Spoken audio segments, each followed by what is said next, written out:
الرحمن الرحیم الصلاة والسلام علی سید الانبیاء والمرسلین وخاتم النبیین وشافع المذنبین ابی القاسم محمد اللہم صلی علی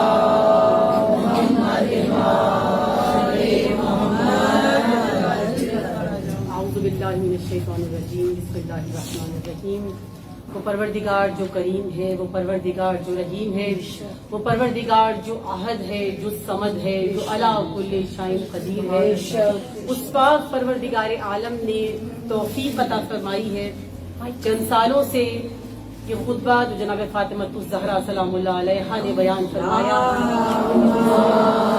صلی اللہ محمد بی بی کا وہ خطبہ کہ جس کے زیادہ جملے ہمارے ذہنوں میں محفوظ نہیں ہیں، اور وہ عظیم خطبہ جو بی بی نے مسجد نبوی میں جا کر مسلمانوں کے درمیان میں اس وقت کے حاکمین کے درمیان میں دیا، وہ خطبہ جس کا ہمیں یہ پتا ہے کہ خطبہ دیا تھا، ہمیں یہ پتا ہے کہ خطبہ دینے کے بعد کیا ہوا تھا، لیکن اس خطبے میں بی بی کیا بیان کر رہی ہے، اس خطبے میں بی بی کیا بول رہی ہے، کس سے مخاطب ہے اور کس سے بی بی گفتگو کر رہی ہے، کون بی بی کے مخاطبین ہیں اور کہاں تک نسلیں اس خطبے کی مخاطب بن سکتی ہے یا بن رہی ہے، ہم اس سے بے خبر ہیں۔ خطبے کے جملے جس طرح غدیر میں جو رسول نے خطبہ دیا تھا، وہ پھر شاید اس خطبے کی کرامت یہ ہے کہ اس کے پھر آپ کو ایک جملہ خطبے کا من تم تو مولا والا وہ ایک جملہ یاد ہے، لیکن باقی اس خطبے میں کیا بیان کیا تھا رسول نے وہ یاد نہیں۔ بالکل اسی طرح خطبہ جناب فاطمہ میں جناب فاطمہ بیان کیا کر رہی تھی ہمیں وہ علم نہیں ہے، اور وہ علم نہ ہونے کی وجہ سے اس وقت زیادہ تر ہمارا دین جو ڈگمگایا ہوا ہے، ہمارے اپنے ذاتی دین کی بات کر رہی ہوں کہ جس دین پر ہم ہیں، یہ جو ہم متزلزل رہتے ہیں، یہ جو ہم پریشانیوں کا شکار رہتے ہیں، جو اپنے ہی دین کے بارے میں ہم صحیح طرح نہیں اس راہ پر پہنچ سکتے، صحیح طرح فیصلے نہیں کر سکتے، ہم دینی فیصلے نہیں کر سکتے، اسی وجہ سے ہے کیونکہ ہم نے ابھی تک اہل بیت کی ان تعلیمات کو حاصل نہیں کیا جس طرح حاصل کرنے کا حق ہے۔ ان 3 روزہ یا 5 روزہ مجالس کا مقصد بھی جب یہ ابتدا ہوئی تھی تو یہی تھا کہ بی بی کا وہ خطبہ جو محجور ہو چکا ہے، آپ نے 13 جمادی الاول سے لے کر اب تک ایام فاطمیہ کو منایا ہے، لیکن وہ خطبہ کیا تھا، بی بی نے کیا خطبہ دیا، کردار فاطمی ہمیں کس طرف لے کر جا رہا ہے، بی بی ہم سے کیا کہنا چاہتی ہیں، وہ چیز ویسے ہی محجور رہی ہے ہزاروں سالوں سے۔ ان ایام کو آپ جس طریقے سے منا رہے ہیں، اگر ویسے ہی مناتے رہے تو ہم کبھی نہیں سمجھ سکتے کہ اہل بیت ہم سے کیا کہنا چاہتے ہیں۔ یہ تفسیر خطبے کی جو میں نے نہیں کی، ہمارے استاد محترم نے خطبے کی تفسیر کی، اور مختلف کتب میں جہاں پر یہ خطبہ موجود ہے، بہت سی اہل سنت کی کتب ایسی ہیں کہ جس میں یہ خطبہ موجود ہے، لیکن بذات خود کیونکہ ظاہر فرقوں میں تقسیم ہے اس وقت ہم سب، تو بذات خود وہ لوگ اس خطبے کو تسلیم نہیں کرتے ہیں، یا اس خطبے کو بہت سے ان میں سے بیان نہیں کرتے ہیں۔ جو تسلیم کرتے ہیں وہ عموماً اسے بیان نہیں کرتے کیونکہ اس میں بہت سی ایسے گہرے راز ہیں، اور کس مقام پر جس جگہ پر دیا گیا تھا یہ وجوہات بنتی ہیں کہ یہ خطبہ بیان نہیں کیا جاتا اور کسی فرقے میں، لیکن ان کی بہت سی کتب میں یہ جو خطبہ ہے جناب سیدہ کا یہ موجود ہے۔ اور یہ تفسیر اسی لیے میں نے بتایا کہ میں خود نہیں کر رہی، استاد محترم کئی سالوں سے 3-4 سالوں سے اس کی تفسیر کر رہے ہیں، اور اسی کو کچھ مزید آسان کر کے اور جو چیز سمجھ آئے اور جو اہم چیز ہے اس کے اندر سے وہ نکال کر، اور اس کو کوشش کی گئی ہے کہ اپنی اس وقت کی جو ہماری نسل ہے، اس وقت جو جاری و ساری یہ نسل ہے، اس نسل اسلامی کو، اس نسل دین کو اور اس نسل فاطمی کو بتایا جائے کہ اسوہ فاطمی کیا ہے، اور بی بی اس خطبے میں آپ سے اور مجھ سے بھی مخاطب ہو کر کیا کہنا چاہتی ہیں۔ پچھلے سال جہاں پر خطبہ تفسیر چل رہی تھی وہ زکوٰۃ سے متعلق تھا، اگر آپ بچیوں میں سے کسی کو یاد ہو کہ بی بی نے جو خطبہ بیان فرمایا اس کے کچھ حصے ہیں۔ جس میں سب سے پہلے جناب فاطمہ نے حمد و ثنائے پروردگار عالم بیان کی، اور ایک حصے میں بی بی نے رسول اکرم کے بارے میں، ان کی رسالت کے بارے میں، باقی تمام رسولوں کے بارے میں، اور خاص طور پر رسول اکرم کی شخصیت کے بارے میں تذکرہ کیا۔ ایک حصہ جو بی بی مخاطب ہو کر بیان کر رہی ہے، اس کے ایک حصے میں بی بی دین کے مقصد بیان کر رہی ہے، دین کے احکام کا فلسفہ بیان کر رہی ہے۔ آپ اور میں، ہم سب نماز پڑھتے ہیں، ہم سب حجاب کرتے ہیں، ہم میں سے بہت سے حجاب کرتے ہیں، ہم میں سے زیادہ تر نماز پڑھتے ہیں، ہم روزہ رکھتے ہیں، حج کرتے ہیں، بہت سے لوگ جہاد کرتے ہیں۔ یہ سب کچھ عمل جو احکام دین ہے، یہ ہم سب بجا لاتے ہیں، لیکن اس کا فلسفہ کیا ہے؟ یہ کیوں بجا لاتے ہیں؟ نماز کیوں پڑھی جاتی ہے؟ روزہ کیوں رکھا جاتا ہے؟ زکوٰۃ کیوں دی جاتی ہے؟ حج کو کیوں واجب قرار دیا گیا ہے؟ جہاد کو کیوں لازم قرار دیا گیا ہے کہ جب ضرورت ہو؟ امر بالمعروف کیوں ہے؟ عدل کیوں ہے؟ چوری سے کیوں روکا گیا؟ وفا دین میں کیوں رکھی گئی ہے؟ یہ سب چیزیں کیوں ہیں؟ آپ کو مجھے یہ بتایا گیا کہ با وفا رہو، لیکن کیوں با وفا رہو یہ نہیں بتایا گیا۔ آپ کو اور مجھے یہ کہا گیا کہ چوری نہیں کرنی ہے، لیکن چوری نہ کرنے کی حکمت کیا ہے، اس کا فلسفہ کیا ہے، ہمیں نہیں پتا۔ عدل سے کام لو، کیوں عدل سے کام لو، اس کی حکمت کیا ہے، اس کا فلسفہ کیا ہے؟ نماز پڑھو، اس سے فائدہ کیا ہے، اس کے بینیفٹس کیا ہیں، اس کا فلسفہ کیا ہے، یہ کیوں پڑھنے کا حکم دیا گیا ہے، یہ سب چیزیں آپ کو اور مجھے معلوم نہیں ہیں۔ جناب سیدہ نے اپنے اس خطبے میں ان چیزوں کی وضاحت کی ہے کہ خدا نے یہ چیزیں کیوں رکھی ہیں، ان کا فلسفہ کیا ہے، ان کی حقیقت کیا ہے، اور ان کو دین میں کیوں رکھا گیا۔ بی بی اس حصے میں بیان فرماتی ہیں، کیونکہ پیچھے سے جو خطبہ چل رہا تھا زکوٰۃ تک، وہ آپ کے سامنے پہلے بیان ہو چکا ہے۔ بی بی بیان فرما رہی ہیں کہ حج کو دین کی مضبوطی کا وسیلہ بنایا گیا، عدل اور انصاف کو واجب کر کے دلوں کو ایک دوسرے سے جوڑا، اور ہماری اطاعت کو ملت اسلام کا نظام بنایا۔ آئمہ کی اطاعت کو، ہماری اطاعت کو بیوی کہہ رہی ہیں کہ اسلام کا نظام بنایا، ہماری امامت کو تفرقے سے بچنے کے لیے امان قرار دیا، یعنی امامت امان کے لیے ہے۔ آپ کا دین محفوظ ہے تو امامت کی وجہ سے ہے، آپ کا ایمان محفوظ ہے تو امامت کی وجہ سے ہے، اور تمام ملت اسلامیہ جو تفرقے سے اگر بچ سکتی ہے تو وہ واحد وجہ ہے امامت کی وجہ سے یہ تفرقے سے بچ سکتی ہے۔ اور پھر کہا کہ جہاد کو اسلام کی عزت بنایا، اور مصیبت میں صبر کو تحصیل اجر میں مددگار بنایا، امر بالمعروف میں عوام الناس کی مصلحت کو قرار دیا، اور آگے والدین کے ساتھ نیکی کو کیوں قرار دیا گیا، صلح رحمی کیوں کی گئی، وہ تمام چیزیں جناب سیدہ نے بیان فرمائی، جو انشاءاللہ تعالی آگے جا کے آپ کے سامنے بیان ہوگی۔ جناب سیدہ اس ایک مختصر سے بیان میں، یا اس ایک حصے میں، پورے احکام دین کا فلسفہ بیان کر رہی ہے، اور اگر غور کیا جائے، میں چاہوں گی کہ بچیاں خصوصیت سے بھی نئی نسل میرے ساتھ رہے، اگر غور کیا جائے خطبہ کس کیفیت میں دیا جا رہا ہے، خطبے کی کیفیت کیا ہے؟ باغ ایک حق چھین لیا گیا ہے، ابھی کچھ عرصہ پہلے، کچھ دن پہلے، 75 دن یا 90 دن پہلے والد کا انتقال ہوا ہے، اور وہ بات ہے کہ جو یہ کہتا ہے کہ فاطمہ میرے جگر کا ٹکڑا ہے، اور یہ وہ والد اس دنیا سے گیا ہے کہ جن کے بارے میں خود جناب فاطمہ کہتی ہیں کہ میں اپنے بابا کے بغیر زندہ نہیں رہ سکتی، اور رہی بھی نہیں، زیادہ عرصہ ان کے بغیر بی بی زندہ بھی نہیں رہی۔ مولا کائنات کی ایک طرف تنہائی، دوسری طرف حق کا چھن جانا، مولا علی کے علاوہ کسی اور کو عوام کی طرف سے اپنا حاکم چن لینا، سقیفے کا ہونا، رسول کے جنازے کو چھوڑ کر مسلمانوں کا دوسری طرف رخ اختیار کرنا، یہ سب کچھ اگر دیکھا جائے تو غم کے پہاڑ بیوی پر ٹوٹے ہوئے ہیں، یعنی اتنی غمگین ہے جناب سیدہ۔ اس خطبے کی میں کیفیت بتا رہی ہوں کہ جس کیفیت میں بیوی دے رہی ہے، اتنی غمگین ہے کہ دکھوں کے پہاڑ ٹوٹے ہوئے ہیں جناب سیدہ پر۔ شدید سب سے بڑا دکھ یہی ہے کہ بابا کی وفات ہو چکی ہے، بابا اس دنیا سے انتقال کر چکے ہیں، بیوی کے سامنے اب بابا نہیں ہے، اور اتنے مصائب ٹوٹے ہیں کہ خود بی بی جا کر اپنی بابا کی لحد پہ کہتی ہیں کہ اگر یہ دنوں پر ٹوٹتے تو وہ سیاہ راتوں میں بدل جاتے. اس کیفیت میں جو خاتون ہو، اگر آپ کی اور مجھ جیسی عام خاتون ہو تو اس کی کیا کیفیت ہوگی؟ ہم پر ذرا سی مشکل، ذرا سی پریشانی آ جائے تو ہم حواس سے باہر ہو جاتے ہیں، ہمارے حواس ہمارا ساتھ نہیں دیتے.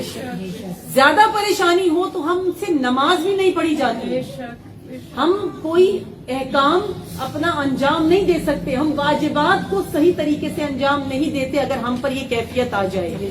بہت کم لوگ ہوں گے دنیا میں جن کے اعصاب اتنے مضبوط ہوں کہ اتنے مصائب کو وہ جھیل لیں اور جھیلنے کے بعد اس کے اعصاب اس کا ساتھ دیں اور وہ سب کچھ اپنے مقام پر باقی سمجھے. بہت کم لوگ ایسے ہیں.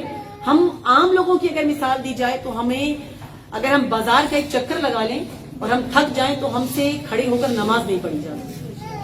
ہماری ٹانگ میں ذرا سی تکلیف ہو تو ہم کھڑے ہو کر نماز ادا نہیں کر سکتے. یعنی اتنا اعصاب ہمارا ساتھ چھوڑ جاتے ہیں. ہمارا کوئی مر جائے تو ہمیں نماز واجب بھی یاد نہیں رہتی.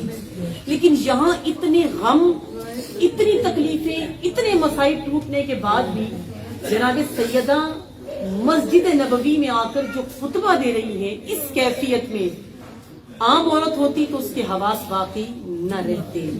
لیکن جناب سیدہ جو خاتون دو عالم ہے، خطبہ دیا. اور کیوں میں یہ تمام کیفیت بیان کر رہی ہوں؟ یہ اس لیے کر رہی ہوں اپنی بچیوں کو خاص طور پہ بتانے کے لیے کہ جناب سیدہ جس کیفیت میں یہ خطبہ دے رہی ہے، اگر یہ کیفیت ہم پہ طاری نہ بھی ہو اور میں اگر اہل منبر کی بات کروں، ہم کوئی دینی گفتگو کریں، ہم کوئی دین کی بات آپ کو بتائیں، ہم کوئی عمل کی بات آپ کو بتائیں، آپ کی کیا کیفیت ہوتی ہے؟ یہ بہت مشکل ہے بھائی. یہ دین اتنا آسان نہیں ہے، یہ دین بہت مشکل ہے. ہمیں نہیں سیکھنا ہے، ہمیں نہیں سمجھنا ہے، ہم اس کا کیا کریں گے؟ اور یہ منبر اس کی جگہ نہیں ہے. یہاں فضائل پڑھو، یہاں یہ بات کرو، یہاں وہ گفتگو کرو. یہاں پر دینی گفتگو کرنے کی ضرورت نہیں ہے، یہاں احکام کی گفتگو کرنے کی ضرورت نہیں ہے. اور عموماً ہم میں سے زیادہ تر طبقہ، آپ نے شاید محرم میں دیکھا ہو، ہم یہی سمجھتے ہیں کہ ان احکام کی اتنی ضرورت نہیں ہے. ہم میں سے زیادہ تر کے ذہن میں یہ ہے کہ مولا علی بخشوا دیں گے تو ہمیں نماز روزوں کی ضرورت نہیں ہے. یہ احکام کتنے ضروری ہیں یہ جناب سیدہ کا خطبہ بتا رہا ہے. اتنے مسائب میں بھی بی بی فلسفہ دین سکھا رہی ہے ان کو جو ٹاپ کے، اس وقت کے ٹاپ کے سٹوڈنٹس ہیں. مطلب وہ رسول کے اصحاب ہیں نا. کوئی یہ نہیں ہے کہ رسول کو گزرے ہوئے اتنا زمانہ ہو گیا اصحاب کے اصحاب ہوں، نہیں، ایسا نہیں ہے. ابھی ان کے درمیان سے 90 دن پہلے یا 75 دن پہلے رسول گئے ہیں. وہ جنہوں نے دین رسول سے سیکھا ہے ان کے درمیان میں جناب سیدہ فلسفہ دین بیان کر رہی ہیں. یعنی ان تمام دکھوں میں بی بی کا یہ بیان کرنا اس بات کی دلیل ہے کہ دین کتنا اہم تھا جناب سیدہ کی نظر میں. اور پھر بی بی نے جو خطبے میں جملے کہے کہ کیوں ایمان کو رکھا گیا، یہ ایمان جو آپ کو اور مجھے عطا ہوا، اس کا ہدف کیا ہے، اس کا مقصد کیا ہے، کیوں ایمان لازم قرار دیا گیا ہے؟ کیونکہ اگر آپ کا ایمان نہ ہو، آپ کا ایمان ہی درست نہ ہو، آپ کا ایمان ہی صحیح نہ ہو تو آپ کی کوئی بھی عمل قبول نہیں ہو سکتا. نعرہ تکبیر، اللہ اکبر، نعرہ رسالت، یا رسول اللہ، نعرہ حیدری، یا علی، یا علی، شہزادی کونین بلند تر صلوات.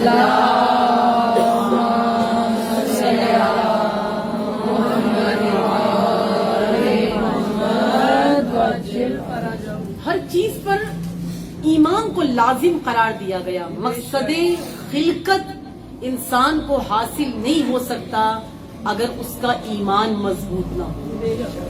آخرت پر ایمان، خدا پر ایمان، دنیا پر ایمان، جو آگے موت کے بعد حیات ہے اس پر ایمان، موت پر ایمان، الہی کتابوں پر ایمان، انبیاء پر ایمان، جو فرشتے خدا کی جانب سے انتظام کو سنبھالے ہوئے ہیں ان تمام فرشتوں پر ایمان.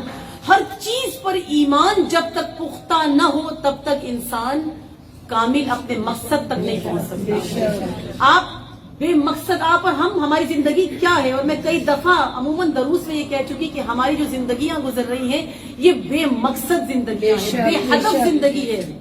کوئی ہدف نہیں ہے. آپ کا ایم کیا ہے؟ آپ کا مقصد کیا ہے؟ آپ کا ہدف کیا ہے؟ آپ زندہ کیوں ہیں؟ آپ کیوں حیات ہے؟ آپ کو زندگی کیوں ملی ہے؟ آپ کو پتا ہے اپنے حیات کے مقصد کا؟ ہم ایک مقصد کے تحت بھیجے گئے ہیں، لیکن ہمیں اس کا مقصد معلوم نہیں ہے. اور جب تک ایمان انسان کا کامل نہ ہو جائے، یعنی جب تک آپ کا ایمان اتنا کامل نہ ہو کہ اس کے بعد ایک حیات ہے جس کے لیے آپ یہاں بھیجے گئے ہیں، یہاں کے لیے نہیں بھیجے گئے. اور ہم کیسی زندگی گزار رہے ہیں؟ یہاں کے بعد ہمیں کہیں نہیں جانا، بس یہی ہماری حیات ہے، یہی ہماری زندگی ہے، یہی جینا ہے، یہی کھانا ہے، یہی پینا ہے، یہی پہننا ہے، یہی برانڈ کانشیس ہونا ہے، یہی اچھے گھر بنانے ہیں. اس کے بعد آگے کچھ بھی نہیں ہے. ہم نے یہ سوچا ہوا ہے. یہ ہوتی ہے بے ہدف زندگی، بے مقصد زندگی، جو یہی گزر رہی ہے، یہی کے لیے گزر رہی ہے. آج سوچتے ہیں اپنے کل کے لیے، کل کو سوچیں گے اپنے پرسوں کے لیے. بچے پیدا کرتے ہیں، ان کے مستقبل کا سوچتے ہیں. جب بچی پیدا ہو جاتی ہے، اس کا جہیز اکٹھا کرتے ہیں. جب اس کی شادی ہو جاتی ہے، اس کی اولاد کی دعائیں کرنا شروع. یعنی ہمارا ہدف اور مقصد کیا ہوا؟ ہم جب خود ماں بنے تو ہم نے اولاد کا سوچنا شروع کر دیا، اور پھر اولاد کی اولاد کا سوچنا شروع کر دیا. ہمارا ہدف، ہمارا مقصد دنیا سے دنیا میں رہ کر دنیا ہی میں ختم ہو گیا، جبکہ ہم بھول گئے کہ ہماری روح کے لیے کچھ غذا تھی، ہمیں کچھ چیزیں چاہیے تھیں جو اس روح کے لیے ضروری تھی. اس بدن کے لیے تو سب کیا، لیکن اس روح کے لیے میں نے اور آپ نے اپنی حیات میں، اپنی زندگی میں کیا کیا؟ جناب سیدہ آپ کی روح کی غذا بتا رہے ہیں، آپ کی روح کی کردار کے بارے میں بتا رہے ہیں، آپ کو بتا رہے ہیں آپ نے کرنا کیا ہے، آپ کی حیات کی ضرورت کیا ہے، آپ کی زندگی کی ضرورت کیا ہے. جناب سیدہ اس کی طرف متنبع کر رہی ہیں، اس طرف بتا رہی ہیں کہ تم جو کچھ کر رہے ہو، اگر یہ نماز پڑھ رہے ہو، پچھلے سال بیان ہوا تھا آپ کے درمیان میں کہ نماز کیوں رکھی؟ تاکہ تم کبر سے بچ سکو، تکبر سے بچ سکو. اور تکبر سے بچ کر کہاں جاؤ گے؟ کس مقام پر پہنچو گے؟ نماز تو اسی لیے رکھی گئی ہے نا. ہم نے بڑے سے بڑا متکبر نمازی دیکھا ہے، آپ نے بھی دیکھے ہوں گے. جتنی نمازیں پڑھتے ہیں اتنا غرور بڑھتا چلا جاتا ہے، جتنے تہجد پڑھتے ہیں اتنا زیادہ غرور بڑھتا چلا جاتا ہے، جتنی عبادتیں کرتے ہیں اتنا غرور بڑھتا چلا جاتا ہے، جتنا مال غریبوں میں خرچ کرتے ہیں اتنا تکبر بڑھتا چلا جاتا ہے. کیوں بڑھتا ہے؟ کیونکہ اسے نہیں پتا کہ میں نے یہ ادا کیوں کیا تھا، اسے یہی نہیں پتا کہ اس کا فلسفہ کیا تھا. یہ تو تکبر سے روکنے کے لیے تھی. کیوں نماز آپ کو سٹیپ بائی سٹیپ اونچا لے کے جاتی ہے، بلندی؟ کیوں آپ کو بار بار نماز کی طرف رغبت دی جاتی؟ کیوں خدا نے نماز کو واجب قرار دیا؟ کیوں نماز کو قائم کرنے کا حکم دیا گیا ہے؟ اسی لیے کہ آپ کو نماز ایک سٹیپ اور آگے لے کے جاتی ہے. اور وہ کون سا قدم ہے، وہ کون سا سٹیپ ہے؟ وہ عبدیت کا ہے. جب تک آپ عبد خدا نہ بن جائیں، جب تک بندگی کی منزل پر نہ پہنچ جائیں، آپ کوئی بھی کام انجام نہیں دے سکتے. جب تک میں ہوں تب تک میرا، اس کا مطلب ہے مجھے اس نماز میں کوئی فائدہ نہیں، کیونکہ میں ہوں. یہ تکبر ہے. اور جب میں فنا ہو جاؤں، میں مٹی سے بنی، خدا کا حکم ہے مٹی سے بنے ہو مٹی میں چلے جاؤں، لیکن آپ کی روح کے لیے کہیں بھی قرآن میں یہ لفظ استعمال نہیں ہوا. یہ آپ کے بدن کے لیے استعمال ہوا. تم مٹی سے بنے ہوئے ہو، تمہارا بدن مٹی کا ہے. تم خاک ہو، تم نے خاک میں چلے جانا ہے. کہیں ہے کہ تمہاری روح نے خاک میں چلے جانا ہے؟ ہم نے اس کے لیے کام کیا، ہم نے اس کو تکبر کے ساتھ لے کر چلا. ہم نے وہ عمل انجام دیے کہ جس نے خاک میں خاک ہو جانا تھا، جس نے بچنا تھا وہ روح تھی. اس روح کو کسی چیز کی ضرورت تھی، اس روح کو کسی پاکیزگی کی ضرورت تھی، اس روح کو کسی غذا کی ضرورت تھی. ہم نے وہ نہیں پائی. وہ غذا کون سی ہے؟ آج جو آپ کو اور ہمیں اس فاسد ترین معاشرے میں جو چیز بتائی گئی ہے روح کی غذا کے لیے، کیا بتایا گیا ہے؟ روح کی کیا غذا ہے؟ موسیقی کہا گیا. موسیقی روح کی غذا ہے، یہی کہا گیا. جبکہ اصل روح کی غذا کیا ہے؟ کیا موسیقی سے روح زندہ رہتی ہے؟ نہیں. کیا موسیقی سے دین زندہ رہتا ہے؟ نہیں. کیا موسیقی سے نفس زندہ رہتا ہے، ایمان زندہ رہتا ہے، ایمان کامل زندہ رہتا ہے، آپ کا مقصد زندہ رہتا ہے؟ کچھ بھی زندہ نہیں رہتا. روح کی غذا کس کو قرار دیا جائے؟ کون سی ایسی چیز ہے جس کے بغیر حیات ممکن نہ ہو؟ کون سی ایسی چیز ہے جس کے بغیر روح کامل نہ ہو؟ کون سی ایسی چیز ہے جس کے بغیر نفس کامل نہ ہو؟ کون سی ایسی شے ہے جس کے بغیر روح اپنی منزلوں تک نہ پہنچ سکے؟ کون سا ایسا کردار ہے جس کے بغیر روح اپنی ابدیت کی منزلیں طے نہ کر سکے؟ کون سی ایسی چیز ہے جو روح کی ایسی غذا ہو جس طرح آپ کھائیں نہ تو آپ مر جائیں گے، آپ پانی نہ پیئے چند دن تو آپ مر جائیں گے، آپ چند دن غذا نہ ملے تو آپ مر جائیں گے، آپ کی حیات ممکن نہیں ہے، بلکہ اس سے بھی زیادہ کھانے پینے سے زیادہ ضروری آکسیجن ہے۔ ابھی جو واقعہ ہوا مری میں آپ نے صورتحال دیکھی، زیادہ تک یہ آکسیجن کی کمی، ایک تو پہاڑوں پر آکسیجن کی کمی ہوتی ہے، اور دوسرا انہوں نے ہیٹر چلائے ہوئے تھے اور آہستہ آہستہ آکسیجن ختم ہوئی اور مر گئے۔ یعنی حیات کے لیے خوراک سے بھی زیادہ آکسیجن کی ضرورت ہے، اور روح کے لیے بھی ایک آکسیجن ہوتی ہے، روح کے لیے بھی ایک حیات ہوتی ہے۔ روح کو بھی کسی ایسی چیز کی ضرورت ہے جو اس روح کی غذا ہو، جس کے بغیر وہ مر جائے گی، جس کے بغیر وہ فنا ہو جائے گی، جس کے بغیر وہ ختم ہو جائے گی۔ اور وہ روح کی غذا کیا ہے؟ وہ روح کی غذا جناب فاطمہ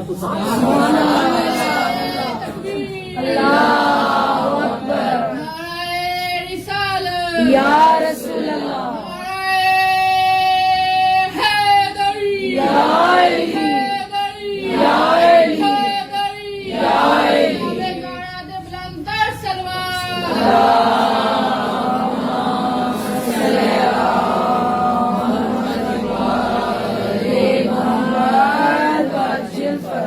فاطمہ، جناب فاطمہ روح کی غذا ہے۔ کردار فاطمی اپنانا اور جناب سیدہ کی سیرت کو اپنائیں گی تو آپ کی روح زندہ رہ سکتی ہے۔ اس کے بغیر یہ جو کچھ چلتا پھرتا ہے یہ لاشیں ہیں، یہ جو مر گیا ہے یہ پہلے بھی مرا ہوا تھا، یہ جو اگر ہمارے بدن سے روح نکل رہی ہے تو یہ پہلے ہی مری ہوئی تھی، اب تو یہ ایک مقام بدل کر دوسرے مقام پر چلی گئی ہے۔ اگر اس کی غذا فاطمہ نہیں تھی، اگر اس کی روح، اس روح کی غذا فاطمی نہیں تھی، اسوہ فاطمہ نہیں تھی، تو یہ پہلے سے ہی مر چکی تھی، یہ فنا شدہ روح تھی، اس نے مزید ترقی نہیں کرنی تھی۔ جس روح کو غذائے فاطمہ مل جائے، جس روح کو کردار فاطمی مل جائے، جس روح کو اسوہ فاطمی مل جائے، جس روح کو جناب فاطمہ مل جائے، وہ کبھی مر نہیں سکتی، وہ زندہ رہتی ہے۔ اور ہے دنیا میں اس بات کی دلیلیں موجود ہیں کہ وہ زندہ رہتی ہے۔ جب جناب فاطمہ نے اسی خطبے میں بیان کیا تھا زکوٰۃ کو، اور بڑی ڈیٹیل سے آپ کے سامنے پچھلے سال زکوٰۃ سے متعلق بیان ہوا کہ اس کا معنی کیا ہے، اس کا مادہ کیا ہے، کہاں سے وہ نکلا ہے، تو اگر آپ کو یاد ہو، اور اچھی بات یہ ہوتی ہے آپ لوگوں کو یاد نہیں رہتا، اگر میں وہی دوبارہ سے خمسہ دوہرا بھی لوں تو کسی کو یاد شاید نہ بھی ہو، کہ ہاں کچھ بچیوں کو یاد ہے الحمدللہ، کہ زکوٰۃ کیوں رکھی۔ زکوٰۃ کے دو مقصد بتائے، دو فائدے بتائے۔ ایک وسعت رزق کے لیے، کہ زکوٰۃ اس لیے رکھی ہے کہ اس میں رزق میں وسعت ہوتی ہے اس سے، اور یہ نہیں کہا کہ امیر دے اور غریب نہ دے، یہ کہیں نہیں لکھا، بس یہ کہا کہ زکوٰۃ وسعت رزق کے، پہلا مقصد، پہلا ہدف، پہلا فلسفہ کیا ہے، زکوٰۃ کیوں رکھی گئی؟ تاکہ وسعت رزق ہو، لینے والے کا بھی رزق وسیع ہو جائے اور دینے والے کا بھی رزق وسیع ہو جائے۔ اور دوسری حکمت کیا ہے؟